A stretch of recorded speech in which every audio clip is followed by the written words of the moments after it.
नमस्कार, आप देख रहे हैं 9 भारत समाचार। नमस्कार, आप देख रहे हैं नव भारत समाचार। मैं हूं नेहा राठी। आइए देखते हैं आज की बड़ी खबर। उत्तराखंड से इस वक्त की बड़ी खबर आ रही, जहां प्रदेश के विकास की रीढ़ माने जाने वाले डिप्लोमा इंजीनियर्स ने सरकार के खिलाफ मोर्चा खोल दिया। अपनी 27 सूत्रीय मांगों के समाधान के लिए उत्तराखंड डिप्लोमा इंजीनियर्स महासंघ के आह्वान पर 23 मार्च 2026 से पूरे प्रदेश में अनिश्चितकालीन हड़ताल शुरू हो गई। प्रदेश भर के विभिन्न इंजीनियरिंग विभागों जैसे पीडब्ल्यूडी, सिंचाई, लघु सिंचाई और पेयजल निगम के हजारों जूनियर इंजीनियर और सहायक अभियंता आज कलम बंद हड़ताल पर हैं। देहरादून के विभाग अध्यक्ष कार्यालयों के लेकर अल्मोड़ा, नैनीताल और बागेश्वर के जिला मुख्यालयों तक हर तरफ विरोध प्रदर्शन जारी। महासंघ के प्रांतीय अध्यक्ष आरसी शर्मा और महासचिव वीरेंद्र गुस्साई का कहना है कि सरकार उनकी जायज मांगों की लगातार उपेक्षा कर रही है। शासन स्तर पर कई दौर की वार्ताएं विफल रहने के बाद अभियंताओं को यह कड़ा कदम उठाना पड़ रहा। उनकी प्रमुख मांगों में शामिल हैं, जिसमें कनिष्ठ अभियंताओं की लंबे समय से लंबित वेतन विसंगतियों को दूर करना, 2013 के बाद नियुक्त अभियंताओं को 10 साल की सेवा के बाद भी 5400 ग्रेड पे का लाभ न मिलना, उत्तराखंड पेयजल निगम और जल संस्थान का एकीकरण व राजकीयकरण की 24 फरवरी को मुख्यमंत्री से मुलाकात के दौरान मिले आश्वासनों के बावजूद शासन स्तर पर कोई ठोस शासनादेश जारी नहीं किया, लेकिन सरकार की वादा खिलाफी ने उन्हें मजबूर किया। वर्तमान में आवश्यक सेवाओं को हड़ताल से बाहर रखा गया है, लेकिन महासंघ ने चेतावनी दी है कि यदि 31 मार्च तक उनकी मांगे नहीं मांगी तो 1 अप्रैल से बिजली, पानी और अन्य आवश्यक सेवाओं से जुड़े इंजीनियर भी काम बंद कर देंगे, जिससे स्थिति को विकट हो सकती है। और इस हड़ताल के कारण उत्तराखंड में चल रहे करोड़ों रुपए के निर्माण और विकास कार्य थम गए हैं।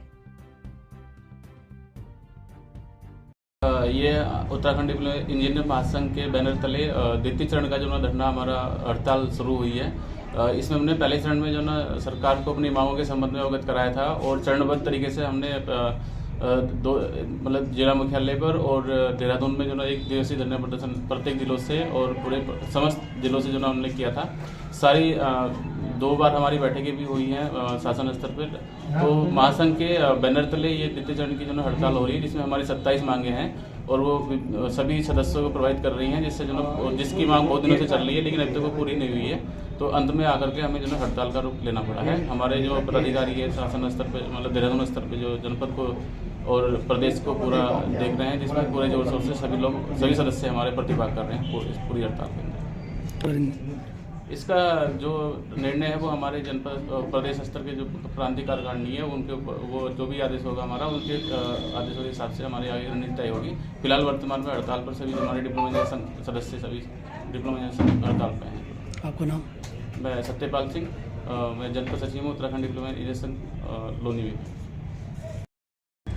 उत्तराखंड डिप्लोमा इंजीनियर महासंघ के बैनर के तले हम लोगों की 27 सूत्रीय मांगे हैं, जिनका समय समय पे हम लोगों ने शासन को उसके संबंध में पहले से पत्राचार हुआ है, उनके साथ नियमित बैठकें हुई हैं। उसके बाद भी शासन के द्वारा कोई सुनवाई नहीं हुई। हमेशा उनके द्वारा ये कहा गया कि 1 महीने के अंदर हम आपकी मांगों पर विचार करेंगे, उसके बाद 1 महीने के बाद जब गए तो 15 दिन के बाद विचार करेंगे। और अंतःगत्वा हारते हुए हम लोगों ने शासन के विरुद्ध जाके और ये हड़ताल के उस पर आए हैं। 27 सूत्रीय मांगे हैं और इस संबंध में ये भी बताना चाह रहे हैं कि जिस दिन हम लोग हड़ताल पे आए, उत्तराखंड डिप्लोमा इंजीनियर महासंघ के सारे सदस्य पहले ही दिन शासन जो था अंदर तक हिल गया और उन्होंने तुरंत बुला लिया वार्ता करने के लिए। लेकिन जैसी उनकी हमेशा से रणनीति रही है कि किसी तरह मामले को टालते रहो, उनकी कार्यप्रणाली में भी यही रहता है कि बस कोई अगर समस्या आई है उसको आगे टाल दो, उसको फेस करने के बजाय आगे टाल दो, उतने दिन उनके लिए सही हो गया। उस पर वो चल रहे थे। लेकिन उत्तराखंड डिप्लोमा इंजीनियर संघ इस बार महासंघ अडिग है कि जब तक आप हमारी मांगे नहीं मानेंगे हम वापस आने वालों में से नहीं। आपका शुभ नाम? पीयूष।